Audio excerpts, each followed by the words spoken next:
تەریقەت دەردی عشقم چارەخێن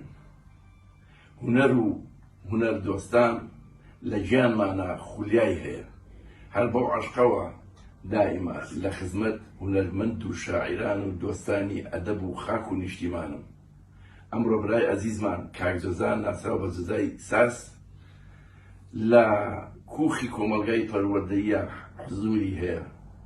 ئێمەش ئەم پۆستەرانە کە پۆستەری 1000 کەسایەتیە و 1 ملیۆن دانە لە خۆی دەگرێ وەکو دیارێکی جوان و خنجیلانە پێشکەشی ڕادۆی گەڕانەکەین و سەڵاو و ڕێز و حورمەتی بێپایانمان بۆ هەموو ئەو هونەرمەندانەی بە دەنگ و ئاوازە خۆشەکانیان هەموو ڕۆژێ نەشعەی خۆشی و عەشقمان پێشکەشەکەن و سڵاو لە یادی سلێمانی بێ کە سبەینە یادە گەورەکەیە.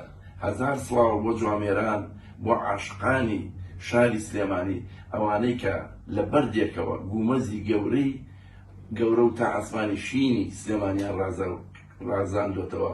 1000 سڵاو بۆ هەمووان. ئێوەش بەخێرن کاکە جەزە.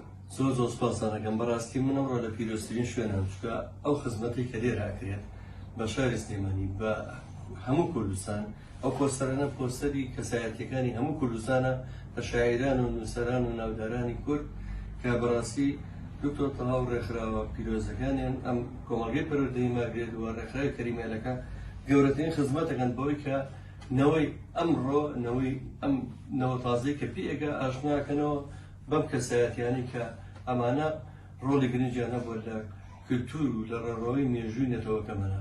بەڕاستیمە لای خۆمانەوە لە دەستگای میدیای گەڕیان ئەمە باگراوندی کارەکانمانە لە بەرنامەیەکمانە کە ڕۆژانە بەریەکەوتنمانەیە لەگەڵ جەماوەرێکی عام جەماوەرێکی میلی جەماوەرێک کە ئەو جەماوەرێک کە لە هونەر و کولتور تێگە جەماوەرە سادە و خاچیەکەی ئەم وڵاتە ئێمە هەموومان و باگراوند بۆی تێبگەن کە ئەم ڕێکخراوە چەند خزمەتی کولتور و هونەری نێتەوەکەی کردووە.